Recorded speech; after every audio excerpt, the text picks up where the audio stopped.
എല്ലാവർക്കും നമസ്കാരം. ധീരത എന്ന് കേൾക്കുമ്പോൾ നിങ്ങളുടെ മനസ്സിലേക്ക് വരുന്ന മുഖം ആരുടേതാണ്?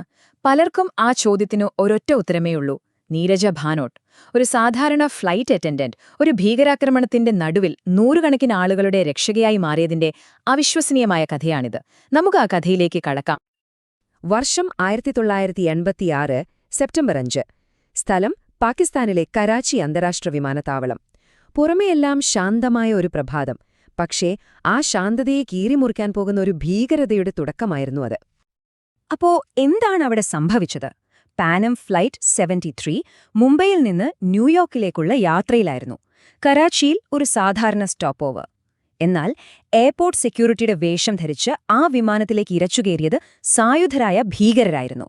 ആ ഒരൊറ്റ നിമിഷം കൊണ്ട് 379 യാത്രക്കാരുടെയും ജീവനക്കാരുടെയും ജീവൻ അപകടത്തിലായി. ഈ ഭീകരാന്തരീക്ഷത്തിന്റെ നടുവിൽ ഒരു പെൺകുട്ടി ധീരതയുടെ പ്രതീകമായി ഉയർന്നുവന്നു.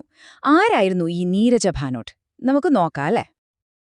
1963 ചണ്ഡീഗഡിലായിരുന്നു നീരജയുടെ ജനനം.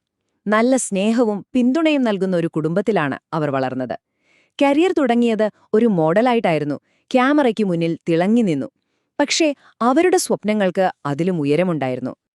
അവരുടെ ആ ഒരു ഭംഗിയും ആത്മവിശ്വാസവും പിന്നെ ആളുകളോടുള്ള പെരുമാറ്റവുമൊക്കെ കണ്ടാൽ തന്നെ അറിയാം അവർക്ക് തിളങ്ങാൻ പറ്റിയ ഒരിടം ആകാശമാണെന്ന്. അങ്ങനെയാണ് എയർലൈൻ ഇൻഡസ്ട്രിയിലേക്ക് അവർ ആകർഷിക്കപ്പെടുന്നത്. അങ്ങനെ പാനാമിൽ ഫ്ലൈറ്റ് അറ്റൻഡന്റായി ചേർന്നപ്പോ നീരജ ശരിക്കും തന്റെ ലോകം കണ്ടെത്തി. ജോലിയോടുള്ള ആത്മാർത്ഥത, യാത്രക്കാരോടുള്ള കരുതൽ, ഇതൊക്കെ കാരണം വളരെ പെട്ടെന്ന് തന്നെ സഹപ്രവർത്തകർക്കിടയിലും മേലുദ്യോഗസ്ഥർക്കിടയിലും അവർക്കൊരു നല്ല പേരുണ്ടായി. ശരി, അപ്പോൾ നമുക്ക് തിരിച്ച് ആ രാഞ്ചപ്പെട്ട വിമാനത്തിലേക്ക് തന്നെ വരാം. അവിടെ ആ അടച്ചിട്ട വിമാനത്തിനുള്ളിൽ നീണ്ട 17 മണിക്കൂറുകൾ നീരജ എങ്ങനെയാണ് ധീരതയോടെ പിടിച്ചുനിന്നതെന്ന് കാണാം. ഒന്നോ രണ്ടോ അല്ല, നീണ്ട 17 മണിക്കൂർ. ഒന്നോർത്തു നോക്കൂ. ഒരു വിമാനത്തിനുള്ളിൽ, തോക്കിൽ മുനയിൽ, ഓരോ നിമിഷവും മരണം മുന്നിൽ കണ്ടുകൊണ്ട് പിരിമുറുക്കം കൂടിക്കൂടി വരികയായിരുന്നു. ഇങ്ങനെയുള്ള പ്രതിസന്ധി ഘട്ടങ്ങളിൽ ചിലരുടെ തലച്ചോറ് അസാധാരണമായി പ്രവർത്തിക്കും. നീരജ അങ്ങനെ ഒരാളായിരുന്നു. ഭീകരർ വിമാനത്തിൽ കയറിയെന്ന് മനസ്സിലായ ഉടനെ അവർ ഒരു രഹസ്യ കോഡ് ഉപയോഗിച്ച് കോക്പിറ്റിലേക്ക് വിവരമറിയിച്ചു. പൈലറ്റുമാർക്ക് രക്ഷപ്പെടാനുള്ള ഒരു സൂചനയായിരുന്നു അത്. ആ ഒരൊറ്റ നീക്കം, അതോടെ വിമാനം എങ്ങോട്ടും പോകില്ലെന്നുറപ്പായി. തീർന്നില്ല. ഭീകരർ അമേരിക്കൻ പൗരന്മാരെ പ്രത്യേകം ലക്ഷ്യം വയ്ക്കാൻ തുടങ്ങിയപ്പോൾ അവരുടെ പാസ്പോർട്ടുകളെല്ലാം സമർത്ഥമായി ഒളിപ്പിച്ചു. ശരിക്കും പറഞ്ഞാൽ ഓരോ നിമിഷവും ഭീകരരേക്കാൾ ഒരു പടി മുന്നിലായിരുന്നു നീരജ. ആ 17 മണിക്കൂറുകൾ അവസാനിക്കാറായപ്പോ കാര്യങ്ങൾ കൂടുതൽ വഷളായി, കൈവിട്ടുപോയി തുടങ്ങി. ആ ഏറ്റുമുട്ടലിന്റെ അവസാന നിമിഷങ്ങളിൽ എന്താണ് സംഭവിച്ചത്? വിമാനത്തിനുള്ളിൽ വെടിവെപ്പ് തുടങ്ങി. ആകെ ബഹളമായി. ആ ഒരു സമയത്തും മനസ്സാന്നിധ്യം കൈവിടാതെ നീരജ ഒരു എമർജൻസി വാതിൽ തുറന്നു. എന്നിട്ട് യാത്രക്കാരെ ഓരോരുത്തരെയായി പുറത്തേക്ക് രക്ഷപ്പെടുത്താൻ തുടങ്ങി. ഇവിടെയാണ് നമ്മൾ നീരജയെ ശരിക്കും മനസ്സിലാക്കേണ്ടത്. ആ വാതിൽ തുറന്നപ്പോ വേണമെങ്കിൽ അവർക്കാദ്യം പുറത്തു ചാടി സ്വന്തം ജീവൻ രക്ഷിക്കാമായിരുന്നു, അല്ലേ? ആരും കുറ്റം പറയില്ല. പക്ഷേ സ്വന്തം ജീവനേക്കാൾ വലുത് മറ്റുള്ളവരുടെ ജീവനാണെന്ന് അവർ ആ നിമിഷം തീരുമാനിച്ചു. അങ്ങനെ യാത്രക്കാരെ ഓരോരുത്തരെയായി രക്ഷിക്കുന്നതിനിടയിലാണ് അത് സംഭവിച്ചത്. 3 കുട്ടികൾക്കു നേരെ വന്ന വെടിയുണ്ടകൾക്കു മുന്നിൽ അവരൊരു പരിച പോലെ നിന്നു. ആ കുട്ടികളുടെ ജീവൻ രക്ഷിച്ചു. പക്ഷേ ആ വെടിയുണ്ടകൾ നീരജയുടെ ജീവനെടുത്തു. നീരജയുടെ ജീവൻ അവിടെ അവസാനിച്ചിരിക്കാം, പക്ഷെ അവരുടെ ധീരതയുടെ കഥ അവിടെ തുടങ്ങുകയായിരുന്നു. ലോകം ആ ത്യാഗത്തെ എങ്ങനെയാണ് ഓർത്തുവെച്ചത് എന്ന് നമുക്ക് നോക്കാം. നീരജയുടെ ആ ത്യാഗം ലോകം മുഴുവൻ അംഗീകരിച്ചു. ഇന്ത്യയുടെ പരമോന്നത സമാധാനകാല ധീരതാ പുരസ്കാരമായ അശോകചക്ര നൽകി രാജ്യം അവരെ ആദരിച്ചു.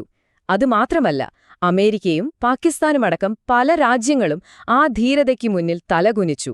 ശത്രുതകൾക്കപ്പുറം മനുഷ്യത്വത്തിന് വിലയുണ്ടെന്ന് ഈ ബഹുമതികൾ നമ്മളെ ഓർമ്മിപ്പിക്കുന്നു.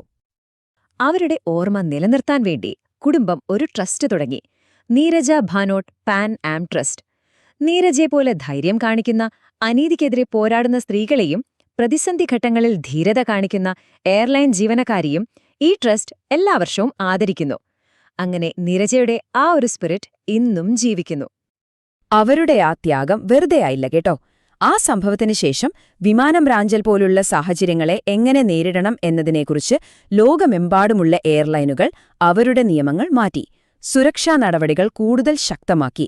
അതുകൊണ്ട് ഇന്നും ലക്ഷക്കണക്കിന് ആളുകളുടെ സുരക്ഷിതമായ യാത്രയ്ക്ക് പിന്നിൽ നീരജയുടെ കഥ ഒരു വലിയ പാഠമാണ്. വർഷങ്ങൾക്ക് ശേഷം 2016-ൽ നീരജ എന്ന പേരിൽ ഒരു സിനിമ പുറത്തിറങ്ങി.